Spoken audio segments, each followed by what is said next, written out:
It was 6:47 p.m. on Thanksgiving Day. The long oak table in my mother's dining room was set for 34 people. It was the kind of table that stretched from one end of the dining room to the other. The kind you only pull out once a year when the whole family descends and fills every chair. The turkey was carved. The candles were lit. Someone had folded the cloth napkins into little fans. The house smelled like rosemary and butter and the specific warmth that comes from too many bodies in a room that isn't quite big enough. And my mother was standing up with a wine glass raised like she was about to give a speech at a corporate event. "To the family that actually matters," she said, and she smiled. 33 glasses went up. Wine caught the candlelight. Someone laughed. My sister Diane clinked her glass against my brother Patrick's. My other brother Sean was already eating. He didn't care about toasts. He cared about the sweet potato casserole. Then my mother looked at me. She didn't raise her glass higher or lower. She didn't change her expression. She just looked at me the way you might look at a piece of furniture you were thinking about replacing, and she said it clearly enough for every single person at that table to hear. "You won't get a cent from Grandma. You've never done anything for her." Nobody flinched. Nobody corrected her. 33 people sat there with their glasses still raised and not one of them said a word. I didn't say a word either. I set my napkin on the table. I picked up my coat from the back of the chair. I walked out of that house at 6:49 p.m. and I didn't look back. What none of them knew, not my mother, not Diane, not Patrick, not Sean, not a single one of those 34 people at that table, was that I had been taking care of Grandma Margaret for 3 years. Every single week. Sometimes twice a week. Doctor's appointments, grocery runs, medication pickups, plumbing emergencies at 2 a.m. I had been doing it quietly and I had been doing it alone. And 11 days after that Thanksgiving dinner, Grandma Margaret died. 1 week after that, the lawyer called. And that is when everything my mother believed about our family started to fall apart. To understand what happened at that reading, you have to understand who Margaret Callahan was. And to understand that, you have to understand our family. Grandma Margaret, everyone called her Maggie, was 78 years old when this story begins. She lived in a small colonial house on Elm Creek Road in a quiet suburb about 40 minutes outside the city. The house was paid off. Had been paid off for over 20 years. She'd lived there since before my mother was born, and before that she and my grandfather had bought it together for a price that people in our generation can barely comprehend. She was not a wealthy woman in the way most people would understand that word. She didn't drive a luxury car. She didn't wear designer clothes. She shopped at the same grocery store she'd shopped at for 40 years. She clipped coupons out of the Sunday paper even though she didn't need to. Old habits. But here's what most of my family didn't bother to find out. Grandma Maggie had been quietly, methodically investing for decades. My grandfather had been a mechanical engineer. He wasn't flashy about money. He was careful with it. When he died 12 years ago, he left Maggie with more than just the house. He left her with a retirement portfolio that had been growing untouched for over 30 years. And Maggie, sharp as a tack until the very end, had let it keep growing. None of us knew the exact number. Not even my mother. Because nobody thought to ask. And Grandma Maggie never volunteered it. My mother, Karen, was the eldest of Maggie's 3 children. She was the one who ran the family. She was the one who organized holidays, sent the group texts, made the decisions about who sat where at dinner. She was the one who decided somewhere along the line that I was the least important person in our family. I was 19 when that started. I just dropped out of community college. Not because I didn't want to learn, but because I couldn't afford it and my parents wouldn't help. Diane was at a 4-year university, fully funded. My parents paid for her tuition, her apartment, her books, everything. When I asked for even a small loan to finish my degree, my father said, "We can't just give money to everyone, Claire." Diane graduated with honors. My parents threw her a party with over 60 guests. I got my GED through an online program while working 2 jobs.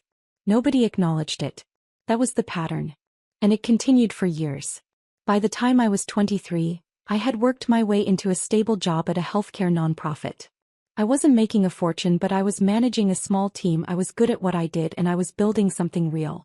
My mother still introduced me to people at family gatherings as the one who didn't finish school. As if that single fact defined everything about who I was. Diane became a marketing executive. My parents told everyone about it. Patrick became a sales manager. They were proud of that too. Sean was still figuring things out, but he was the baby, so nobody held it against him. And Claire? Claire was the disappointment. Claire was the one who couldn't get her life together. Claire was the one my mother looked at across that Thanksgiving table and dismissed in front of 34 people without a second thought. But here's the thing about Claire that nobody in that room understood. Claire was the only one who visited Grandma Maggie. It started small. I went over one Sunday about 3 years before the Thanksgiving dinner. Diane had mentioned offhand that Grandma had called her and said she felt lonely. Diane said she was busy. Patrick said he'd go sometime. Nobody went. So I did. I knocked on the door at 11 a.m. Grandma opened it in her housecoat, her hair not brushed, a look on her face like she hadn't expected anyone to actually show up. She looked at me for a long moment. Then she said, "Claire, come in. I just made coffee." That was the first Sunday. I went back the next Sunday. And the next. Within a month it was every week. I drove 40 minutes each way and I sat in her kitchen and we talked. Sometimes for an hour, sometimes for 3. She told me about her life. About growing up in Ireland, about meeting my grandfather at a dance hall in 1968. About raising 3 children in a house that was too small but felt enormous because of how much love was in it. And I listened. Actually listened. Not the way my mother listened, which was really just waiting for her turn to talk. I listened the way you listen to someone who has something important to say and has been waiting a long time for someone to hear it. After about 6 months, I started noticing things. Small things. A light bulb in the hallway that had been out for weeks. A leak under the kitchen sink that had left a brown stain on the cabinet. A stack of medical bills on her counter that she hadn't opened. So I fixed the light bulb. I called a plumber for the sink and paid for it. I sat with her and went through the medical bills, one by one, and helped her sort out what insurance would cover and what she needed to pay. She never asked me to do any of it. I just did it. And every time I did, she'd look at me with this expression. Quiet, grateful, a little surprised, like she still couldn't believe someone had bothered. "You're the only one who comes, you know," she said to me one Tuesday in March, about 2 years into my visits. It wasn't a complaint. It was just a fact. She said it the way you'd state the weather. I didn't tell her that I knew. I didn't tell her that I'd called my mother 3 times to suggest that someone else in the family visit more often. I didn't tell her that my mother had said each time, some version of "she's fine. She's old. That's what old people do." I just squeezed Grandma's hand and said, "I like coming over." And I meant it. In September, about 2 months before that Thanksgiving dinner, Grandma Maggie started declining. It wasn't sudden. It was gradual, the way these things usually are. She started forgetting small things. Where she'd put her keys. Whether she'd eaten breakfast. Once I arrived on a Tuesday and found her sitting in the living room in the dark, the TV off, staring at nothing. She didn't seem to know what day it was. I took her to her doctor the next morning. Dr. Ellen Marsh had been Grandma's physician for over 15 years. She pulled me aside after the appointment and said in a calm, clinical voice, "Mrs. Callahan is showing early signs of cognitive decline. It's not advanced, but it's there. She's going to need more support." I asked if anyone else in the family knew. Dr. Marsh looked at me carefully. "You're listed as her emergency contact, Claire. You've been attending every appointment for the last 8 months. As far as I can tell, you're the one providing her care." I had been for a while without even realizing it had become that much of my life. I was the one who refilled her prescriptions at the pharmacy on Maple Street every 3rd Thursday. I was the one who called her every single morning at 8:15 a.m., just to make sure she was up and eating. I was the one who noticed one Sunday that she had forgotten to pay her electric bill for 2 months in a row. Not because she couldn't afford it, but because the paperwork had confused her. I fixed it quietly. He never knew. And still no one else in the family had called once to ask how she was doing. I called my mother that evening. I explained what Dr. Marsh had said. I asked if Karen could come help, even just once a week, even just to sit with Grandma so I could take a break. My mother was quiet for a moment. Then she said, "Claire, I have a full-time job. Diane has a full-time job. We can't all rearrange our lives because Grandma is getting old. That's what happens. She'll be fine." I called again 2 weeks later. Same answer. A little less patient. I called a 3rd time in late October, after I'd spent an entire weekend at Grandma's house because she'd gotten confused and tried to leave at 3 a.m., convinced she needed to pick up my mother from school. This time my mother didn't just dismiss me. She got frustrated. You're spending too much time there, Claire. Starting to seem weird. You have a life. Normal people don't do this. Just let her be. I hung up. I didn't call again. That was 3 weeks before Thanksgiving. 3 weeks before my mother stood up at that dinner table and told 34 people that I had never done anything for Grandma Margaret. I sat through that toast. I heard every word. And I said nothing because I had learned a long time ago that arguing with my mother in front of the family was a losing battle. He controlled the narrative. He always had. So I left. Quietly. And I went home and I called Grandma Maggie and I asked her if she wanted company the next morning.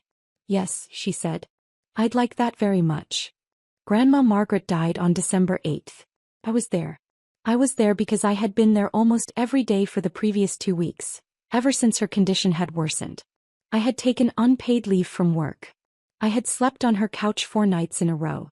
I had called her doctor, spoken to the hospice nurse, made sure her medications were correct, held her hand through the bad hours and made her tea during the good ones. She died at 4:22 p.m. on a Tuesday. The hospice nurse was in the next room. I was sitting in the chair beside her bed, holding her hand. She didn't say anything dramatic at the end. She didn't give me a final speech. She just squeezed my fingers one more time very lightly and then she was gone. I sat there for a long time afterward. I don't know how long. Maybe 20 minutes. Maybe an hour. The room was very quiet. Then I made the phone calls. I called the hospice office first. Then I called the funeral home.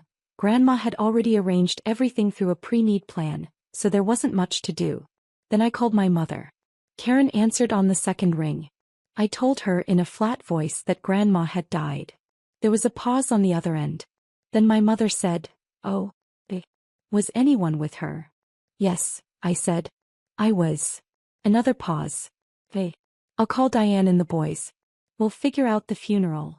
That was the entire conversation. 12 seconds of silence, 2 questions and a plan to figure it out. "No, are you okay?" "No, I'm sorry." Nothing. The funeral was held 3 days later. Small. Quiet.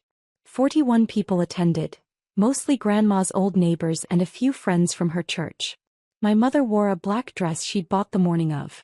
Diane brought flowers that cost more than Grandma spent on groceries in a month. Patrick and Sean stood at the back and left early. I stood at the graveside alone after everyone else had drifted toward the parking lot. I stayed for 15 minutes. I didn't cry. I had done my crying in that quiet room on Tuesday afternoon alone with her hand in mine. At the funeral I just felt empty.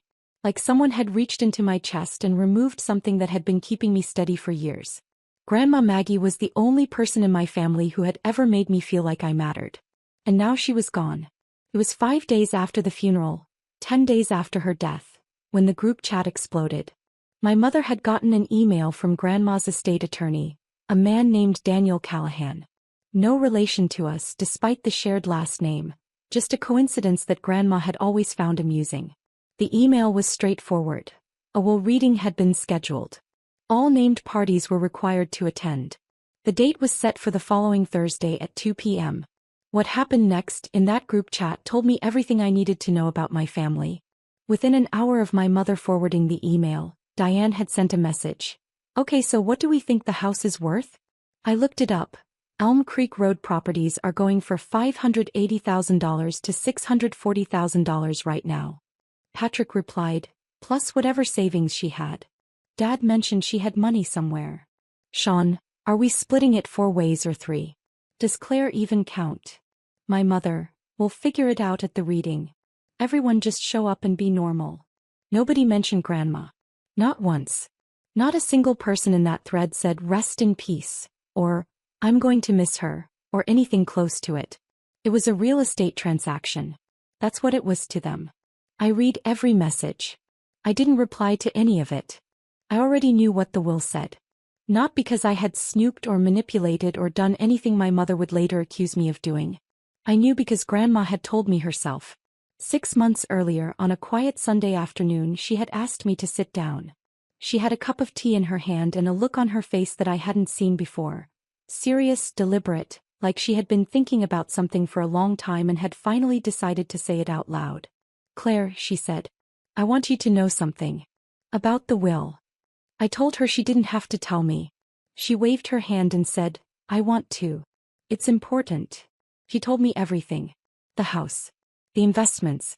The savings account she'd kept separate from the checking account for 15 years. All of it. And she told me who it was going to. I know it's a lot, she said. And I know it's going to cause a fuss. But I've thought about it very carefully and I know what I want. I looked at her for a long time. Then I said, Grandma, are you sure? She smiled. It was the warmest smile I had ever seen on her face. I have never been more sure of anything in my life. Thursday, 2 p.m. The offices of Callahan and Associates, on the 14th floor of a downtown high-rise. The conference room was large. Larger than it needed to be. A long mahogany table. Leather chairs. A window that looked out over the city. A box of tissues on the table which struck me as a small, thoughtful detail that said a lot about how often these meetings went. I arrived at 1:45. The receptionist smiled and led me to the room. I was alone for about 4 minutes. I sat in one of the chairs near the end of the table, folded my hands and breathed. My mother arrived at 1:52 with Diane. They were dressed well, not morning clothes exactly but polished. Put together. Diane had her hair done. My mother had on a blazer I hadn't seen before. They sat across from me without speaking. My mother glanced at me once, quickly, the way you glance at something you'd rather not see. Patrick arrived at 1:57. Sean showed up at 1:59, slightly out of breath, phone still in his hand.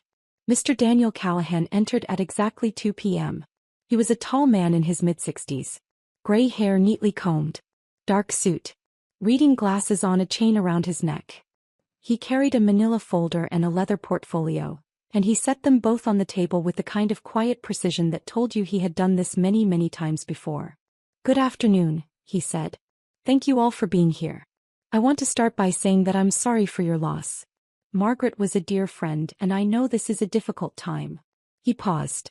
He looked around the table. My mother nodded. Diane shifted in her chair.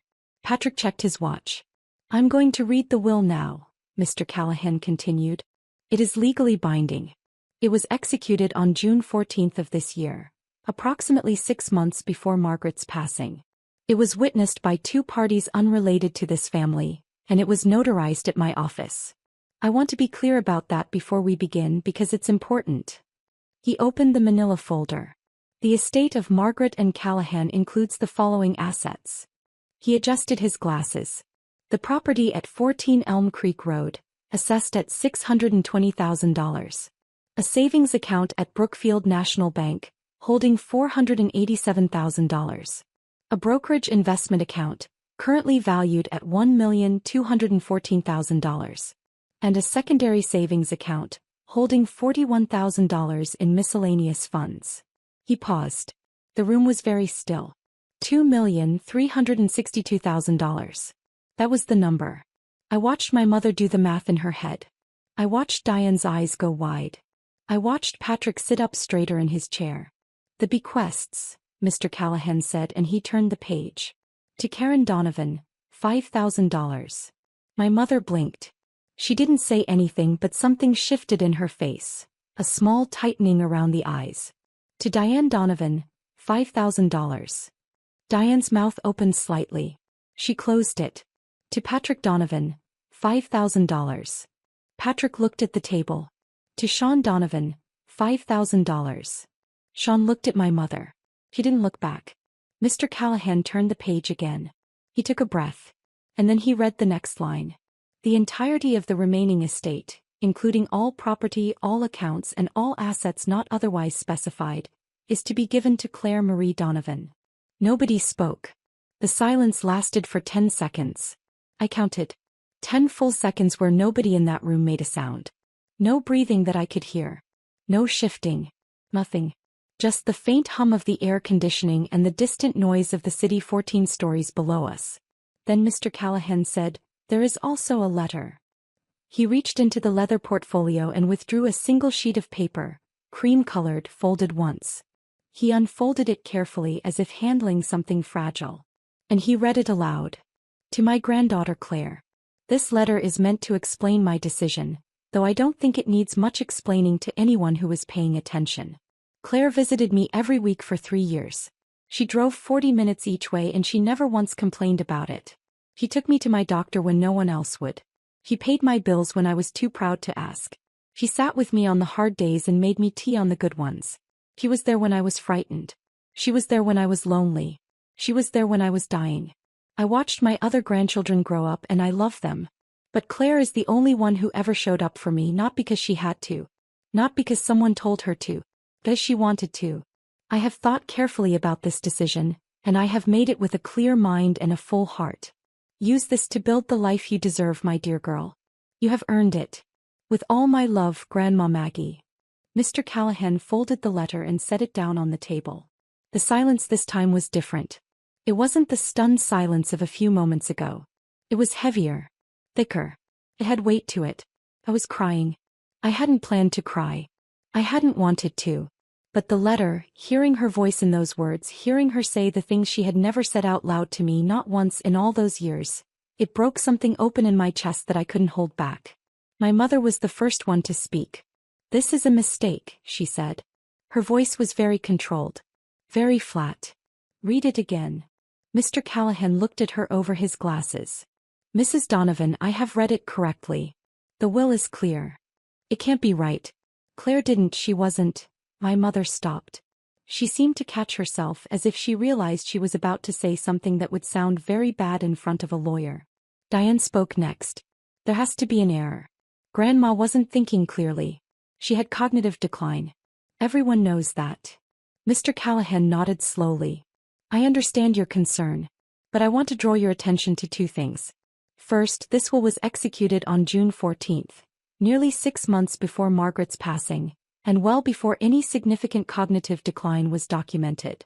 Second, I have a statement from Dr. Ellen Marsh, Margaret's physician, confirming that Margaret was of sound mind and full legal capacity at the time of signing." He opened the portfolio again and slid a printed document across the table. It was Dr. Marsh's statement. 1 page. Dated. Signed. "Furthermore," Mr. Callahan continued, "I have in my records phone logs showing Claire's calls to Margaret, an average of 4 per week over the past 3 years. I have hospital visitor records from Margaret's hospitalization last April, showing Claire present every single day for 9 consecutive days. I have receipts for medications, home repairs and grocery deliveries, all paid for by Claire.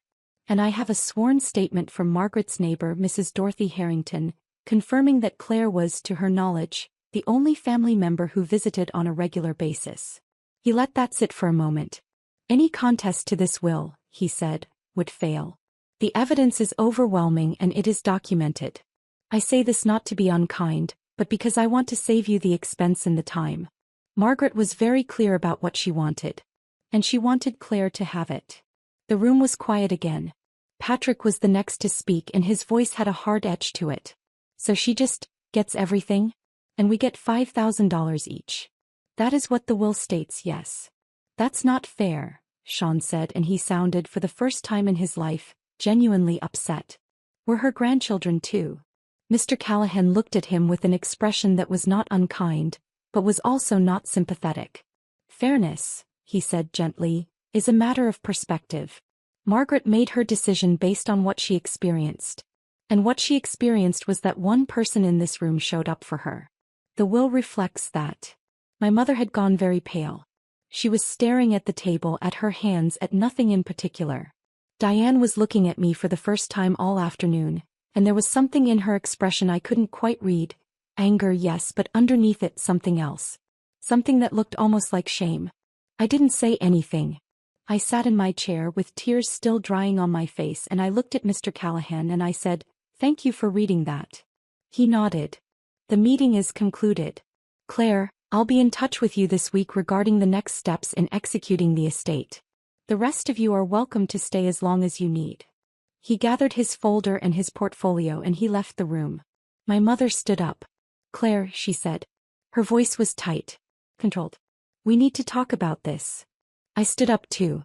I picked up my coat. I looked at her, really looked at her for the first time in years, and I said very quietly, "No, we don't." And I walked out. The calls started that evening. My mother called me 14 times between 5 p.m. and midnight. I didn't answer any of them. At 12:17 a.m. she sent a text, "We need to discuss this like adults. Call me in the morning." I didn't call her in the morning. By the next day the family had regrouped. Diane called me at 9 a.m. Her tone was different from the conference room. Softer, more careful, like she was handling something delicate. "Claire, listen. Nobody is saying you don't deserve something. But $5,000 each? That's nothing. Grandma would want us to work this out as a family." I listened to her talk for about 30 seconds. Then I said, "Diane, the will said what it said. But I have to go." I hung up. By Thursday of that week, exactly 1 week after the reading, my mother had called me 47 times. 47. I know because I counted. Patrick had sent 11 texts. Sean had left 3 voicemails, each one more frustrated than the last. Diane had sent a single long email that I read once and didn't reply to.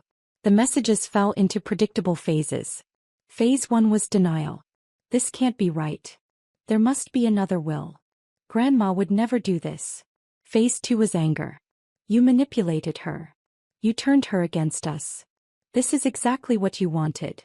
Phase 3 was bargaining. "Just give us the house. Keep the money. Split it 50-50 and we'll drop it. Come on, Claire. We're family."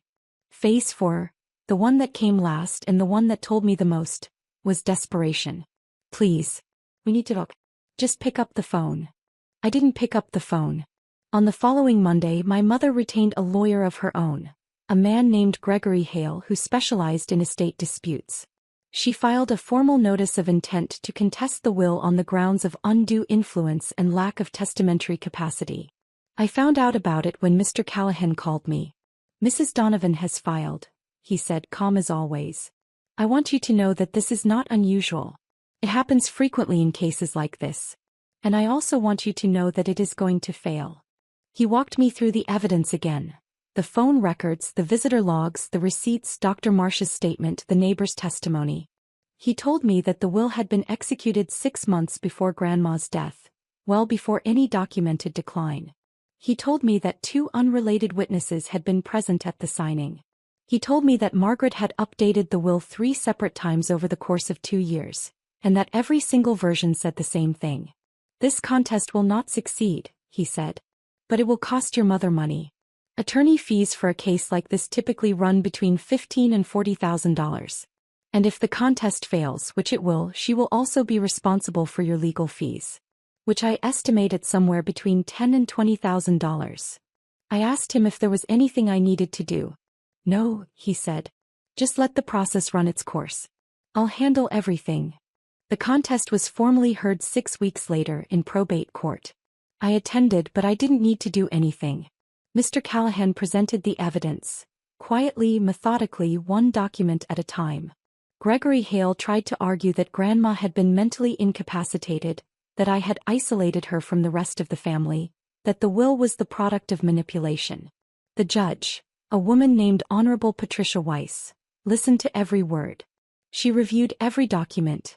She asked a few questions. And then she issued her ruling.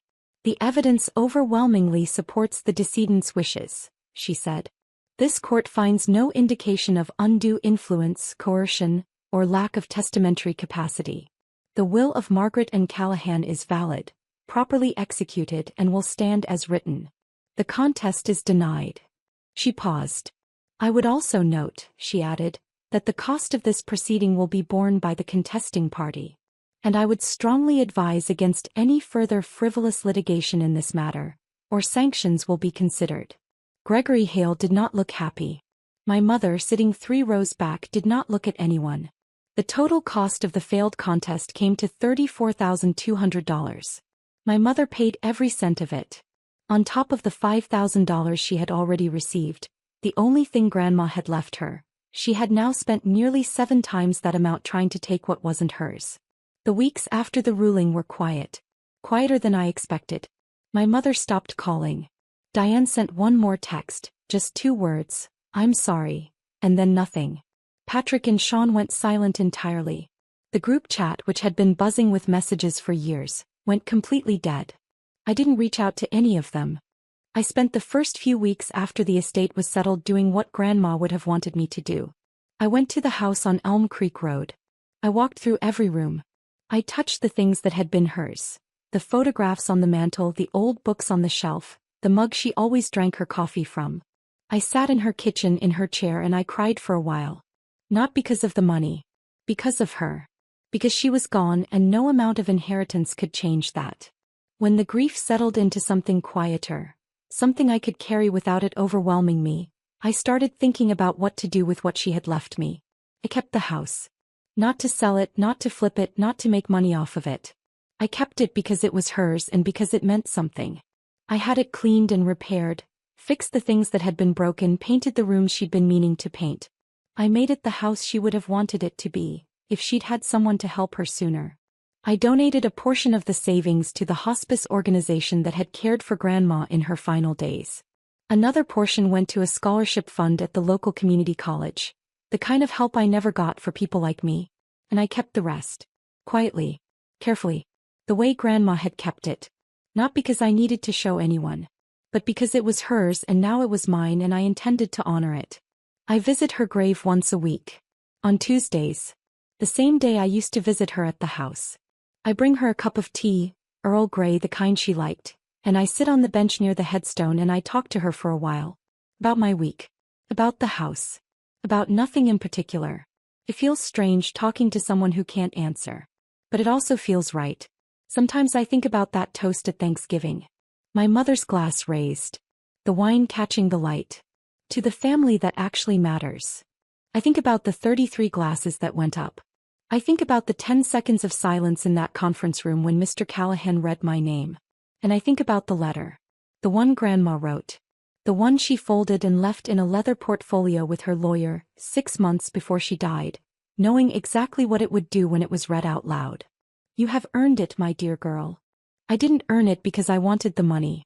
I didn't earn it because I was trying to prove something to my mother or to anyone else in that room. I earned it because I showed up. Week after week, year after year, I showed up for the one person in my life who had ever made me feel like I was enough. And in the end she showed up for me too. My mother called me one last time about 2 months after the ruling. Late at night. I let it go to voicemail. The message was short, just a few sentences. I listened to it once. She didn't apologize. She didn't ask for anything. She just said, I hope you know what you've done to this family, Claire. I listened to it. I thought about it for a while. And then I deleted it. Some things once they're said can't be unsaid. And some doors once they close don't have to open again. I made my peace with that a long time ago. I just didn't know until Grandma Maggie showed me that it was okay to let go.